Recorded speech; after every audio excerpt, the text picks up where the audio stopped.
Hey everyone, welcome back to my GK hub channel.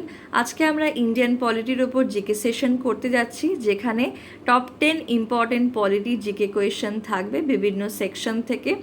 দেখি তোমাদের answer কতগুলো ঠিক হয়। কমেন্ট বক্সে আমাকে রিপ্লাই করতে কিন্তু ভুলো না। তাহলে চলো শুরু করা যাক আজকের ভিডিওটা। প্রতিটা এমসিকিউর সাথে থাকবে ইনডেপথ এক্সপ্লেনেশন। ভিডিওটা দেখতে থাকো, আর কেমন লাগলো আমাকে অবশ্যই জানিও নিচের কমেন্ট বক্সে। First one is, who is called the father of Indian Constitution? Options are Mahatma Gandhi, B.N. Rao, Dr. B.R. Ambedkar, and last one is Jawaharlal Nehru. Your time starts now. The right answer is option C, Dr. B.R. Ambedkar. Doctor B R Ambedkar ছিলেন drafting কমিটির chairman. তাহলে এখান থেকে আমরা একটা different প্রশ্ন পেতে পারি যে who was the chairman of the drafting committee? The right answer is doctor B R Ambedkar. Mahatma Gandhi, ইনি হলেন ফাদার অফ দ্য নেশন। এনার সাথে এই কনস্টিটিউশনে কোনো লিঙ্ক নেই। বি.এন. রাও ছিলেন অ্যাডভাইজার। এখান থেকেও কিন্তু আমরা একটা ডিফারেন্ট জিনিস জানতে পারলাম যে কনস্টিটিউশনে অ্যাডভাইজার কাকে বলা হয়, বি.এন. রাও। এই প্রশ্নটাও কিন্তু অনেক সময় আমরা পেয়ে থাকি। And the last option is Jawaharlal Nehru, যিনি অবজেক্টিভ রেজলিউশনটাকে এনেছিলেন। সালটা হচ্ছে 1946 সালের 13ই ডিসেম্বর। আমি আবার বলছি, 1946 সালে 13ই ডিসেম্বর তিনি অবজেক্টিভ রেজলিউশনটাকে প্রপোজ করেছিলেন, যেটা গাইড করে কনস্টিটিউশনের ফিলোসফিকে। ঠিক আছে। আর এই যে কনস্টিটিউশন নিয়ে এতগুলো কথা আমরা বললাম, সেখান থেকে আমরা দুটো প্রশ্ন পাই প্রত্যেকটা এক্সামে আমরা পেয়ে থাকি। এর মধ্যে থেকে একটা, সেটা হচ্ছে কবে অ্যাডপ্ট করা হয়েছিল আর কবে সেটা কার্যকরী হয়েছিল। অ্যাডপ্ট হয়েছিল 1949 সালের 26শে নভেম্বর, আর কার্যকরী হয়েছিল বা ইংলিশ টার্মে হচ্ছে কেম ইনটু ফোর্স 1950 সালের 26শে জানুয়ারি। তাহলে এখান থেকে একটা সিঙ্গেল কোয়েশ্চেন থেকে আমরা কিন্তু অনেকগুলো টপিক, অনেক কিছু জিনিস আমরা জানতে পারলাম। তাহলে এইভাবেই যদি প্রত্যেকটা কোয়েশ্চেন আমরা পড়ি, একসাথে অনেকগুলো টপিক কভার হবে এবং আমাদের মনে রাখতেও কিন্তু খুব সুবিধা হবে। তাহলে চলো নেক্সট কোয়েশ্চনে যাওয়া যাক। Second is, which part of the Constitution deals with the fundamental rights? Part 2, Part 3, Part 4 or Part 5? Your time starts now. এখানে অপশন বি পার্ট 3 হবে রাইট অ্যান্সার। পার্ট 3 হচ্ছে ফান্ডামেন্টাল রাইটসকে বোঝায়। আর্টিকেল 12 থেকে 35। কটা ফান্ডামেন্টাল রাইটস আছে? 6। Article 32কে বলা হয় heart and soul. তাহলে এখান থেকে আমরা ডিফারেন্ট কোয়েশ্চেন্স পেতে পারি যে হার্ট অ্যান্ড সোল কোন আর্টিকেলকে বলা হয়। তারপর হচ্ছে কটা ফান্ডামেন্টাল রাইটস আছে, আমরা জানলাম 6টা ফান্ডামেন্টাল রাইটস। পার্ট 2 হচ্ছে সিটিজেনশিপকে বোঝানো হয়। পার্ট 4 হচ্ছে ডিপিএসপি। তারপরে হচ্ছে পার্ট 5 হচ্ছে ইউনিয়ন। নেক্সট কোয়েশ্চেন হচ্ছে, who appoints chief justice of India? তোমাদের সময় শুরু হচ্ছে এখন থেকে। এখানে option B president of India হবে রাইট অ্যান্সার।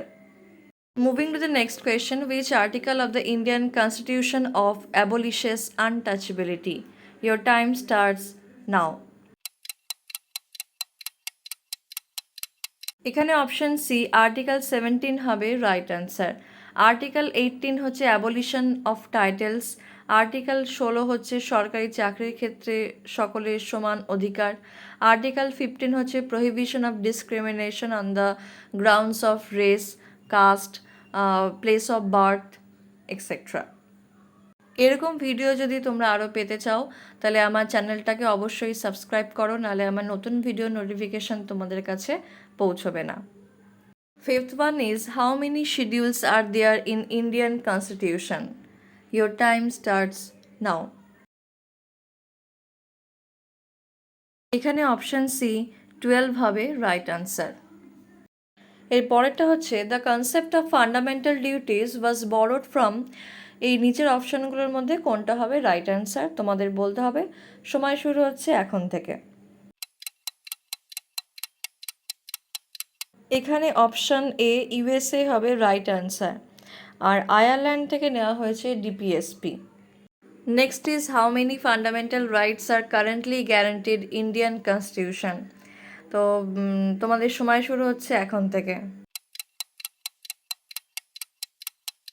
এখানে অপশন বি 6 হবে right answer. Moving to the next question, article that empowers national emergency, এর নিচের অপশনগুলোর মধ্যে কোনটা ন্যাশনাল এমার্জেন্সিকে ডিকোড করে? তোমাদের সময় শুরু হচ্ছে এখন থেকে। এখানে অপশন এ আর্টিকেল 352 হবে রাইট অ্যান্সার, যেটা ন্যাশনাল এমার্জেন্সিকে ডিকোড করছে। আর্টিকেল 356 হচ্ছে প্রেসিডেন্টস রুল, 360 সেটা হচ্ছে ফাইন্যান্সিয়াল এমার্জেন্সি, আর লাস্ট যেটা বলছে আর্টিকেল 370, সেই আর্টিকেলের মাধ্যমে জম্মু কাশ্মীরকে স্পেশাল স্ট্যাটাস প্রোভাইড করা হয়েছে। এই আর্টিকেলগুলোকে নিয়ে ইনডেপথ ডিসকাশন আমরা পরের ভিডিওতে করব। তো চলো নেক্সট কোয়েশ্চেনে যাওয়া যাক। এর পরেরটা হচ্ছে, in India Rajya Sabha is also known as house of the people, upper house, lower house or council of states. তোমাদের সময় শুরু হচ্ছে এখন থেকে।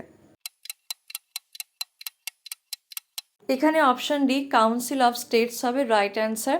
রাজ্যসভাকে বলা হয় ইন্ডিয়ান পার্লামেন্টের আপার হাউস, আর লোকসভাকে বলা হয় ইন্ডিয়ান পার্লামেন্টের লোয়ার হাউস। লাস্ট প্রশ্নটা হচ্ছে the maximum strength of Lok Sabha is, এর নিচের অপশনগুলোর মধ্যে কোনটা হবে রাইট অ্যান্সার? তোমাদের বলতে হবে, তোমাদের সময় শুরু হচ্ছে এখন থেকে। এখানে অপশন সি 552 হবে রাইট অ্যান্সার। লোকসভার ম্যাক্সিমাম স্ট্রেংথ, যদি রাজ্যসভারটা আসে তাহলে হবে 250। এই ভিডিওটা যদি তোমাদের কাছে হেল্পফুল বলে মনে হয় তাহলে এখনই লাইক আর সাবস্ক্রাইব করে রাখো, যাতে ডিটেল ভিডিওগুলো মিস না হয়। নেক্সট ভিডিও নিয়ে আবার আমরা খুব শিগগিরই ফিরবো তোমাদের কাছে। Till then keep learning with GK hub.